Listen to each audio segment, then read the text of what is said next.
Willkommen zu Frequent Traveler TV, heute wieder mit einer frisch gepressten Sendung. Mein Name ist Lars Korsten, Themen, die ich für euch vorbereitet habe. Vereinigung Cockpit will wieder mit Lufthansa sprechen. Lufthansa testet, wie sie Geld sparen kann und eventuell die Kabinen weniger reinigt. Emirates Airlines verlängert den Status, da gibt es ein paar mehr Informationen. Und American Airlines denkt darüber nach, eventuell den A350 zu kaufen. Ihr denkt dran, wie immer, den Kanal zu abonnieren, die Glocke anzumachen, einen Like dazulassen, aber auch aufs Cool zu kommen und zu diskutieren. Ich freue mich. Das erste Thema. Die massiven Streiks bei Lufthansa von den Piloten, naja, massiv waren halt 2 Tage, da kommt jetzt wieder Bewegung rein und die Gespräche zur Altersvorsorge werden wieder aufgenommen. Die Vereinigung Cockpit nimmt das Gesprächsangebot der Lufthansa also somit an. Und die betriebliche Altersvorsorge wird wieder thematisiert und der Vorschlag ist Wegfall der Übergangsversorgung, dafür plus 50% bei den Betriebsrenten. Bereits 2 Streikwellen, hunderte Flugausfälle, also Kosten für die Lufthansa. Aber die Vereinigung Cockpit bleibt hart und sagt keine Bewegung, also keine echte Bewegung.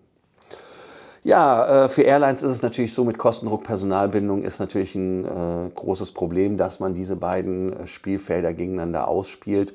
Und auch ein Präzedenzfall natürlich für andere Airlines. Logischerweise ist so ein Vertrag, der bei der Lufthansa geschlossen wird, dann auch wieder reflektiert auf die AOCs. Das heißt also, dass dann natürlich alles nachrutscht. Für uns ist es natürlich als Passagiere die operationelle Instabilität, die wir haben. Das heißt also, Streiks können zu Ferien kommen. Haben wir nicht Osterferien demnächst irgendwie? Also bei der Reiseplanung natürlich ganz großes Problem. Und klar, Status und Segmente sind natürlich für uns ganz wichtig. Wobei bei Lufthansa die Segmente ja eigentlich ja nicht zählen, wenn man so ist, aber eigentlich dann wieder doch über den Umweg. Aber man möchte bei Lufthansa natürlich die Kosten strukturell senken und strategisch das Ganze machen. Und ja, ist Lufthansa zu aggressiv bei der Kostenreduktion? Und ihr könnt ja auch mal gerne schauen beim nächsten Thema. Da geht es ja auch um Kosten senken und die Vereinigung Cockpit kann diesen Druck vielleicht auch länger aufrechterhalten. Wir wissen es nicht. Drohen weitere Streiks halt zu Ostern. Und der Konflikt ist nicht gelöst, aber Gott sei Dank ist da Bewegung drin. Heißt also, je nachdem, wie man es sieht, positiv, und ich sehe es positiv, ist es so, dass man dann natürlich, wenn man Bewegung drin hat, auch eine Lösung bekommt. Ja, ist Lufthansa einfach nur zu hart oder ist es einfach die wirtschaftliche Realität, die die Lufthansa dazu zwingt, diesen Kurs zu gehen und zu sagen, wir müssen Kosten reduzieren? Ihr könnt das ja mal beantworten. Oder ist diese Kostenreduktion einfach nur mittlerweile zu einem Selbstzweck geworden, dass man dort halt einfach versucht, einfach günstiger zu werden und Geld zu sparen? Beim nächsten Thema geht es genau um Geld sparen, nämlich Lufthansa möchte die Kabinen weniger reinigen. Lufthansa testet dieses neue Reinigungskonzept auf den Kurzstrecken, um Zeit und Kosten zu sparen. Der Test ist auf ungefähr 20 Strecken begrenzt, Gott sei Dank. Das heißt, in der Economy Class macht man nur noch ein sogenanntes Spot Cleaning und Toiletten nur noch auf Anfrage. Die Business und First bleiben unverändert. Ziel ist es, schnellere Turnarounds zu machen und natürlich auch die Kosten zu sparen. Das Crew-Feedback ist wohl entscheidend. Wir als Passagiere werden nicht gefragt. Aber die erste Maßnahme ist zurückgenommen worden. Welches ist die erste Maßnahme? Ihr erinnert euch, wenn ihr an Bord kommt, dann sind die Sicherheitsgurte über Kreuz gelegt. Ist halt ein Zeichen wie auf der Toilette, dass das Toilettenpapier gefaltet ist, dass es gereinigt wurde. Aber man hat halt ganz schnell festgestellt, dass das halt wie Kraut und Rüben aussieht und auch nicht Premium ist. Wobei gar nicht reinigen ist auch nicht Premium. Also ist halt schwierig bei solchen Sachen, weil es gibt Flüge, die sind dreckig. Das muss man ganz ehrlich so sagen. Aber es gibt Flüge, die sind halt auch OB okay. Da fällt das nicht auf. Ich versuche selber immer die Sitze wieder ordentlich zu verlassen. Klappt in 99% der Fälle. Also insofern, ja, ich weiß es nicht, ihr könnt ja dazu was schreiben, denn die Effizienzsteigerung bei den Turnaround-Zeiten ist ja nicht nur, dass man die Reinigung spart, sondern auch, dass man schneller das Flugzeug wieder voll kriegt oder aber auch Verspätungen vermeidet, muss man natürlich auch so sehen. Und ist halt ein Copy-Paste von Low-Cost-Carriern. Das macht ja Ryanair und so weiter, machen das ja schon seit Jahrzehnten, muss man sagen. Und das Qualitätsrisiko in der Economy, in der Kettle Class ist natürlich auch problematisch. Southwest Airlines macht das unterschiedlich. Southwest Airlines reinigt nur noch spotmäßig die Business Class. Also das heißt, dass man da halt da dann auch das schon macht. Das heißt, also man hat da natürlich am Ende eine ganz klare, ja, ich nenne es jetzt einfach mal Qualifizierung der Buchungsklasse. Möchtest du sauber fliegen, fliege Business Class. Keine Ahnung. Ja, ist natürlich in der Wahrnehmung ganz klar dann auch ein billigeres Produkt und ich verstehe dann halt auch nicht, wo die Differenzierung zu Ryanair wird. Also irgendwie werden die ja immer gleicher. Ich denke mal natürlich, dass Business Class damit gewinnt. Ich selber sehe gerade auf der Kurzstrecke nicht wirklich den Sinn der Business Class, wegen des Essens oder sowas ganz bestimmt nicht. Strategisch ist es natürlich so, dass dieses Low-Cost-Denken ein Race to the Bottom ist und die Fragen aufwerfen, wie weit darf so eine Kostenoptimierung gehen, wie weit darf man da ganz klar sagen, ja, wir wollen Geld sparen, auf Teufel komm raus, wird die Economy Class wirklich bewusst verschlechtert. Und ist das ein Trend, den wir nicht mehr umkehren können, dass wir halt wirklich nur noch den Race to the Bottom haben? Wir haben natürlich einen kleinen Test nur, aber es ist halt eine Signalwirkung, dass wirklich jeder Stein umgedreht wird im Turnaround-Programm. Und letztendlich, ich finde das sogar ein Problem für das Markenimage. Da könnt ihr aber auch gerne nochmal was zu sagen, ob ihr da ein Imageproblem seht. Zumindest für mich passt es mit Economy oder Premium nicht zusammen. Bei der Lufthansa und Economy Class kann man jetzt so sehen, wie man will, ob das Premium ist oder nicht. Aber zumindest sollte Lufthansa dann auch die Preise dementsprechend machen, wie Ryanair sie macht. Ja, würdet ihr günstigere Tickets wegen der Sauberkeit akzeptieren?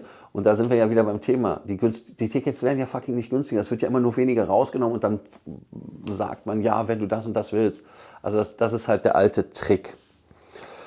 Bei American Airlines schaut man sich nochmal den Airbus A350 an. Der ist bei denen ja quasi rausgeflogen und man möchte jetzt inklusive möglicher Rückkehr zur 350, weil da gab es ja welche, denn die aktuelle Flotte ist ja 100% Widebody.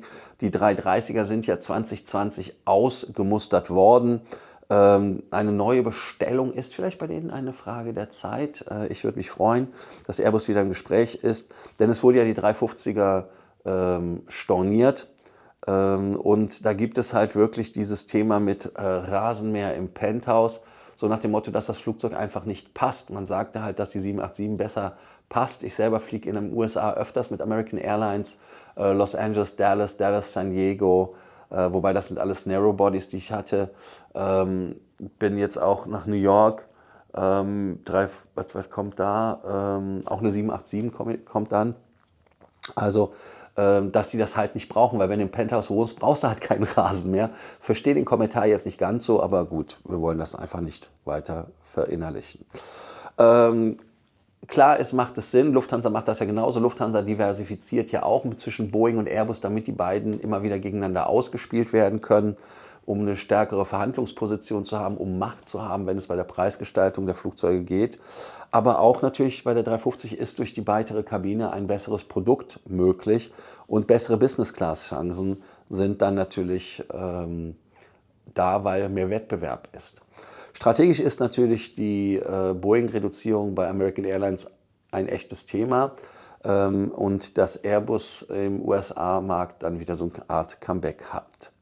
Insofern, ja, könnt ihr gucken, war die 350-Absage eher so ein Fehler im System? Braucht die American Airlines mehr Diversifikation? Ist dieser Lufthansa-Weg der richtige? Und Boeing versus Airbus, wer hat aktuell Vorteile? Also, Frage des Tages, logischerweise, sollte American Airlines zurück zur Airbus wechseln? Emirates stoppt den Statusverfall, das hatten wir ja schon berichtet, aber nochmal ganz klar die Fakten, dass die geopolitischen Spannungen im Iran und in der Region natürlich ein Problem sind und damit werden Status und Meilen verlängert. Die Status und Meilen pausieren bis zum 30. Juni 2026. Betroffen sind natürlich Silber, Gold und Platin, logischerweise auch die Invitation-Only IO-Level. Upgrade-Voucher werden verlängert, Meilenverfall wird gestoppt. Hintergrund ist natürlich die massive Reiseeinschränkung. Starke Kundenbindung in Krisenzeiten ist ganz klar, aber Qatar und Etihad reagieren auch natürlich nicht ganz sage ich jetzt mal, uneigennützig. Haben wir ja auch bei Covid gehabt, dass das so gemacht worden ist, denn die Sicherheit und Planung im Fokus, mehr Flexibilität für uns als Passagiere und viele Flieger wollen auch gar nicht mehr über Dubai fliegen, aber es wird halt trotzdem positiv aufgenommen, ist ja klar. Strategisch wird die Loyalty halt zum Kriseninstrument. Und die Frage ist natürlich, ist das jetzt ehrliches Kundeninteresse oder ist das ein Marketinginstrument? Würde ich ehrlicherweise jetzt auch gar nicht so groß darüber diskutieren wollen, weil am Ende des Tages ist es egal, welche Intention dahinter ist. Wichtig ist, dass es gemacht wird. Und wer aus eurer Sicht sieht, es wäre besser reagiert, Emirates, Qatar oder Etihad zum Beispiel.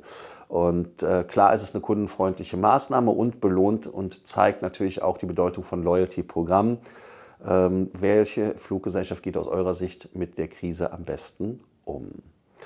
Ja, klar stehen die Fluggesellschaften unter Effizienzdruck, das kann man als Fazit so sagen. Gleichzeitig steigt die Bedeutung natürlich von Kundenerlebnis und von Loyalty.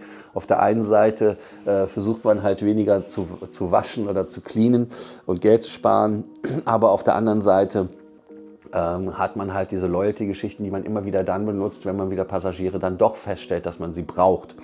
Und die strategischen Trends sind halt ganz klar Lufthansa Kostenoptimierung, Flottenneuausrichtung bei der American Airlines und die Kundenbindung in Krisen bei Emirates. Und ihr könnt ja die Fragen des Tages beantworten und die wäre einfach ganz klar, würdet ihr weniger Sauberkeit akzeptieren in der Business-Mischung, in der Economy Class der Lufthansa?